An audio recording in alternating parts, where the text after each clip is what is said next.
This week, strategies to help a testing horse that gets into your personal space, plus how to improve focus at a trot. Not yours, horses. Hello, welcome to Mark Langley's Horsemanship Podcast, a podcast helping people to understand their horses better, to provide solutions in a calm, connected way. I'm Jenny Langley. And I'm Mark Langley.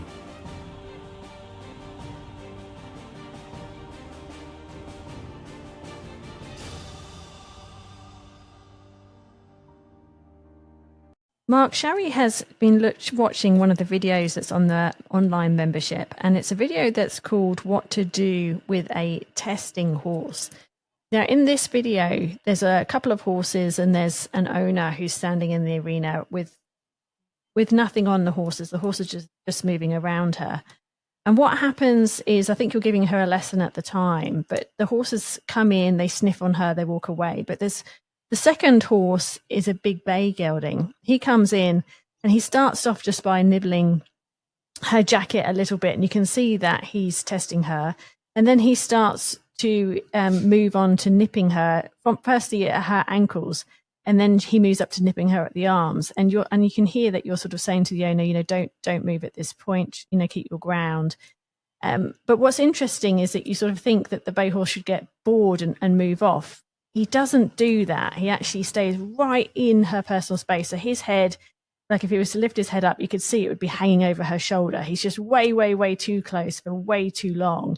And you can see that you ask her to do something to get him out.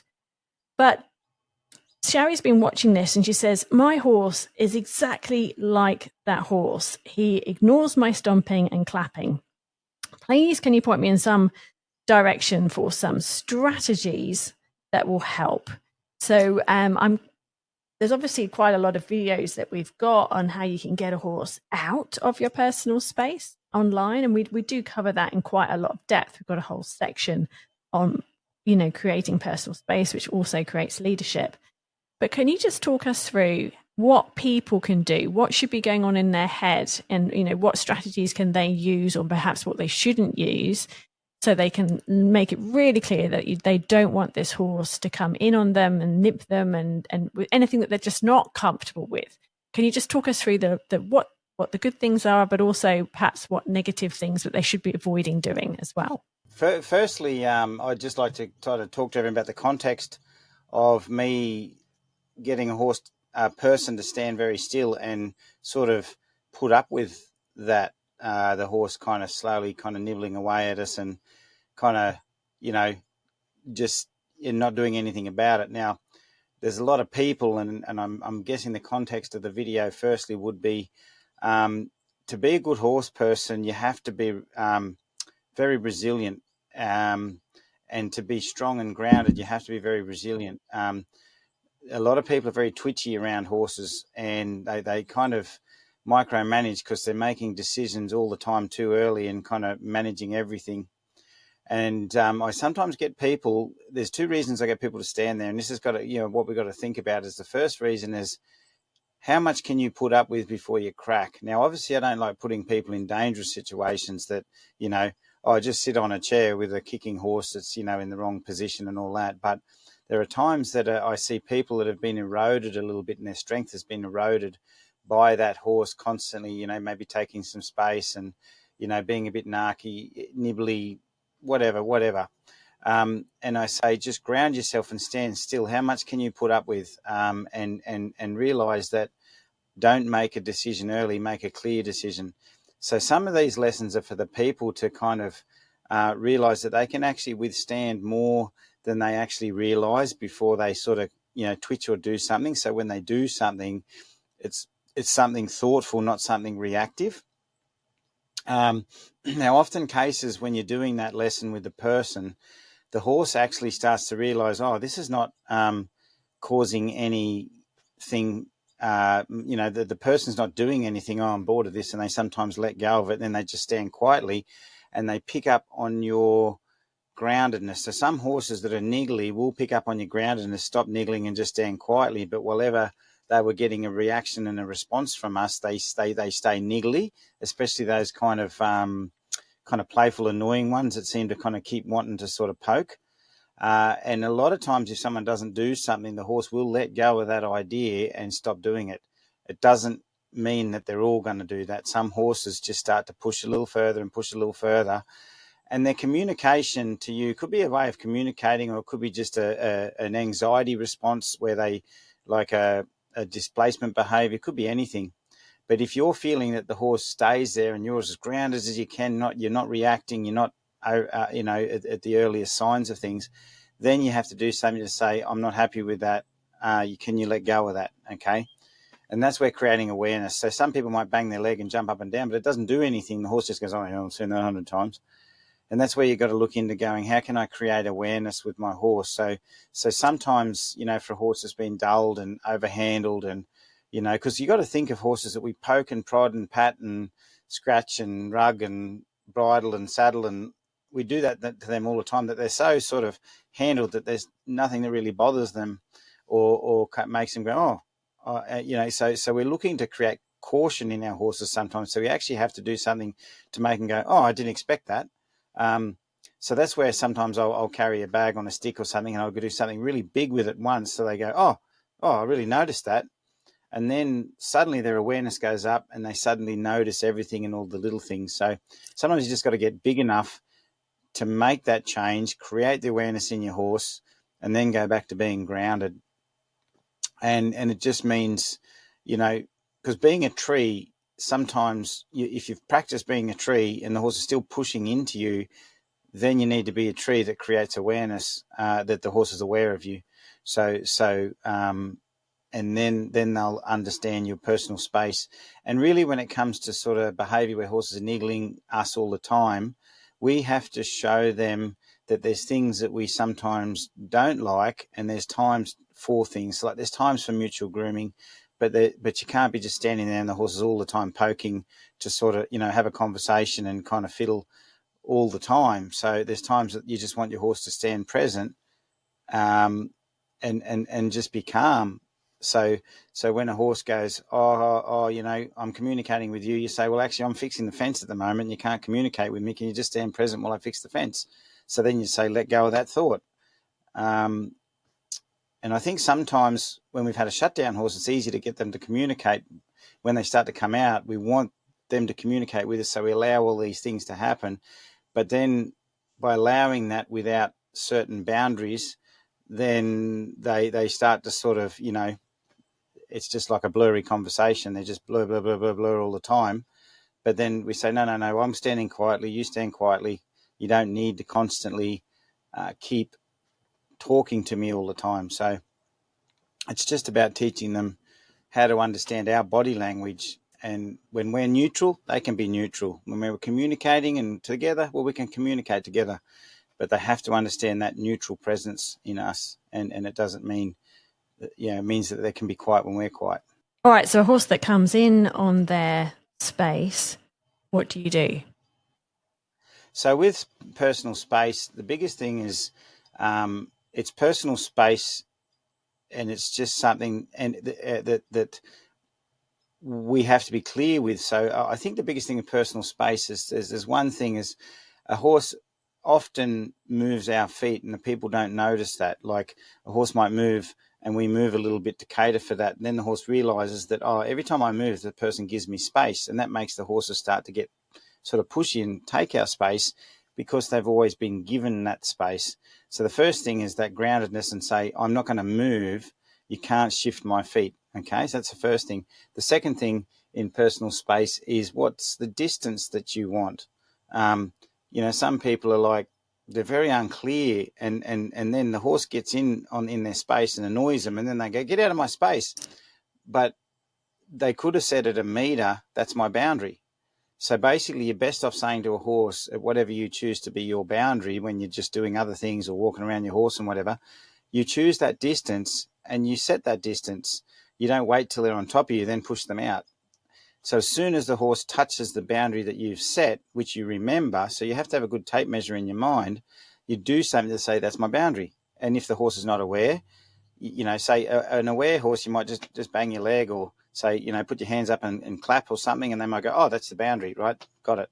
and it only takes them a few goes. An unaware horse who's really resilient, you might have to carry a flag for the first so many times and really get big once or twice, so they go, oh, why did you do that? And then they realize it's only when they sort of become unaware of you and your boundary that you'll do that. And then basically once they're aware, you can go back to just something subtle. But if you do create awareness, you can spook your horse a little bit. So that's where, if you did spook them a little bit in creating awareness, you don't get your flag and run at them and say, you came into my space. And that's the other thing that I think people have got to think about. I've seen people that try and create personal space by, when their horse pushes on them, they push their horse back. So when you're pushing your horse with your energy, the horse is moving backwards because you're moving into them. They can't create space. So when you create personal space, don't move at your horse, because you're not saying I'm going to push you down the pecking order. You just do something that creates that awareness to get them to step back and be aware of that meter distance that you've set, but you don't walk at them. And because you're not walking at them, they can create that space very effectively. So, and then they won't get, it won't be personal, and they won't get worried about it's personal because you just stood still when that happened. And that's really important. Now, the horses that don't know how to back up, you have to do a session of awareness and how to move backwards away from a visual stimulant, because a lot of horses that get a bit of an eye spook or a bit of a worry and their eyes open up, they preload the hindquarter and they're always wanting to go forward. And there's a lot of those horses that have been sent on in round pens and lunged and things like that. They don't know how to withdraw in reverse. So if you've got one of those horses, you have to spend like some time putting some stimulant in the air in front of them so they can see it and step back as one other alternative, opposed to run forward or sideways. So those horses need to be taught to back up before you can even think about creating that meter or 2 meter distance away from you that keeps you safe. And how important is timing in this? If the horse is pushing on you, and I suppose you sort of think, oh, I'll just see what he's going to do, before you know it, a few seconds have gone by. Is it quite critical that as soon as they're in on you, that's it, they've hit this sort of electric shock boundary, or how or does it not matter? Yeah, watching people do this at clinics, month after month, I do notice that I can walk up, do something once, and then it has a long-lasting effect. Whereas I see the person do it, and after about 3 or 4 times, it starts to dull again, and then all of a sudden the horses look and start to get heavy and a bit stodgy and not really responding. So part of it was their timing, because the horse kind of walked in that extra foot, and then they kind of said, oh, by the way, that's my bubble. But the bubble was a foot earlier. So they didn't do it exactly at the right time of the meter. I'm saying a meter, the meter that they might have set. So the horse kind of gets confused because, so that's partly both. That's not just timing either. That's actually lack of clarity. So because their timing was late, the clarity was unclear because the boundary became unclear. The other thing is effectiveness and clarity. So basically a person might, with a sort of a horse that's been dulled, they do the right thing, that their timing's right. So they pop the flag or something, or bang their leg or something when the horse hits a meter, but they did it in a way that the horse goes, oh, I didn't really notice that. And the horse takes that extra half step. So then they've got to get bigger and bigger and bigger. And then the horse steps back. But what that does is it sets an example, or sets the bar, that you can get a little bit bigger and a little bit bigger, and the horse doesn't do anything until you get big. So basically sometimes you get clear once, and then after that you can be really quiet and the horse will notice it. But if you just start quiet all the time and then slowly increase, the horses tend to actually dull down to the lower amount of feel, until you can do number 10 and they didn't even notice it. So and I think people, I think what they do when they create a boundary or they guide a horse, that what'll happen is they'll put a pressure that doesn't have feel in it. So they just pick up a flag and pop it. And I'm like, I would have just picked up the flag quietly. Once the horse is sensitive, pick the horse flag up quietly, and the horse goes, oh, I see the flag picking up, I'll just step back.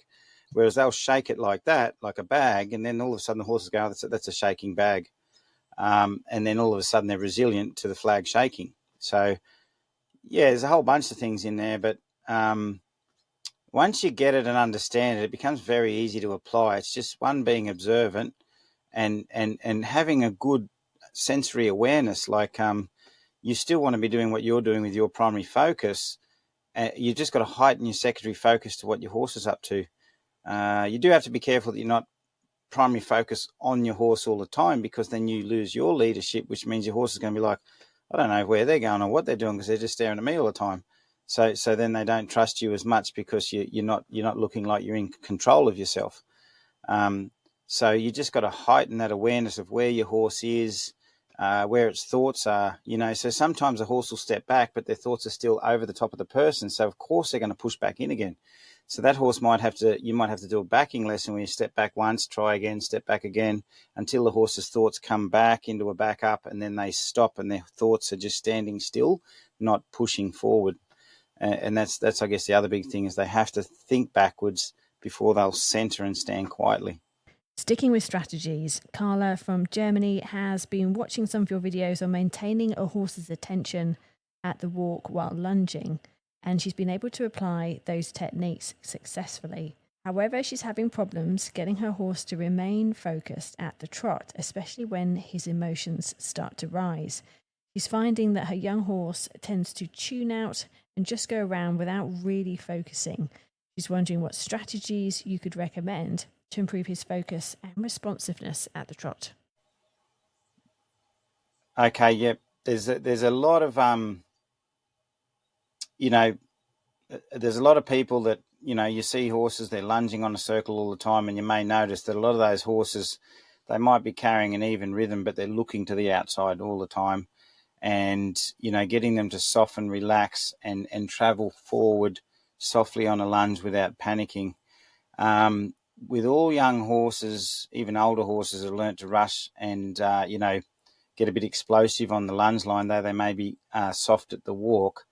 I start lunging at the trot as a leading lesson, okay? And I don't have a great deal of videos of just sending horses around at a trot. The reason being is because when you put a horse on a circle at the trot or the canter, it requires a lot of effort and work to constantly manage that soft inside rein focus where they're going to the inside. So I see a lot of horses where people have wanted to do lots of circles, and then the horse has to look to the inside, and then all of a sudden they're over-focused the inside, and they just think they've got to look at the person because they have to constantly keep catching their focus. And then, some people are bumping them all the time as they're going around to say, don't look out, don't look out. Now, though, if you've, got a really good feel about you, you can start to kind of manage your horse and get them going nice to the inside doing this. It can also be done. Some people can try it and it gets quite difficult, and then they can actually cause more damage. So it's quite a task to just, give everyone, like send them out and just bump or pick up the rope every time they look to the outside. So I've got another way that I find is really good for horses, because it teaches them more about leading and trusting the inside rein, and it teaches them how to turn. So I like a horse to learn to turn to an inside rein. So the inside rein in this sort of question would be the lunge line or the long rope that you're lunging your horse with. So it starts off as a leading lesson. So when I lead the horse up, and they trot up, and then I pour them out so they go out in a straight line. Most horses, when they start to trot, they might rush a little bit, and that's fine, because that's just a natural thing as they're getting going, to be a bit worried maybe, and and think further away. So what's going to happen is because I'm going to let them out on a straight line, I just let them go to the end of the rope, and as they're just about to hit the end of the rope, I'll turn around, pick up the feel, and by the time they've got to the end of the rope, they realise that there's a boundary there. And then they look back as they turn, and I'm going the other way, and then they kind of do a bit of a U-turn, and they come back, and I ask them to jog up again. So on the long rope, they'll be way back there, and I'll pull on that rope and get them to trot up again, and they'll trot up, and then I'll let them go past me. And then as it looks like they're just going to keep leaving, and they don't feel the inside rein picking up, or that that rope picking up, then I'll turn, and they'll get to the end of the rope, and that'll stop them from going, and then I'll repeat the same thing over and over until I can get them just up past my shoulder, and then pick up a rope, turn a little bit, turn my back to them a little bit, they'll turn in, and then I'll ask them past, and then you can create a bit of a square, and then that square eventually turns into a circle. But what I'll do on the circle is I'll pick up an inside rein, do a little inside turn and a little straight line, and inside rein. So they're always learning to follow the rein in and then let them straighten out. And for the young ones, as I said, letting them run off a little is okay. They just realise that they're going to get the end of the rope and they'll have to turn around again and do it again. But when they first shoot into the trot, there's no inside rein pressure on them. They've got room. Just like when you ride a young horse for the first time, you get them to walk, trot, canter. But when you get to your trot and canter, you might just let them trot out on a loose rein. Not many people ride a young horse and hold the inside rein and ask for trot. But the one area that we do that is we ask a horse to trot, but we've got the inside lunge rein on them. So then they rush and with an inside rein, whereas I use the same principle on the long rope as I do when I'm riding. You can learn to trot out and you've got freedom ahead of you, but an inside rein or outside rein will pick up and turn you, or a left rein or a right rein will pick up and turn you at some point. So they start to realise they can stretch out a bit and trot, and then the rein will pick up and then they'll turn. And once they get really good at hooking onto that rein, you then know when they're travelling with a bit of cadence and they're starting to be responsible, they're not leaving as fast, then you can start to work out when they're ready to start to do a bit of an arc or a bit of a circle. But the easiest way to bore a horse to the inside rein, so they become very bored of it, and is just do circles. And to me, a circle is like a endless straight line. It's just around, around, around. So if that makes sense, Carla, that and what I've found, like just at the last clinic, I was doing it with a racehorse that's probably raced for 6 or 7 years, and he would have been blasted out in a circle on a lunge or a round pen. He'd trot up, he'd get a bit funny, then he'd do a turn, and eventually, all of a sudden, when he started to soften, then his head went to the ground, and he stretched and he relaxed, and then he got that bit of flow and rhythm in his movement. So I've done it with plenty of horses that have got a heap of go. And it might take you half an hour walking around and they're going out and coming back and going out and coming back. But eventually they get really, really soft and just start to figure out what you want. If you enjoyed this podcast, please like it, share it, or send us a comment. It all helps in reaching new ears and helping more horses. And if making a change in your horse appeals to you, Mark offers his direct support and a diverse learning platform. Head to marklangley.com.au and grab your 7-day free trial.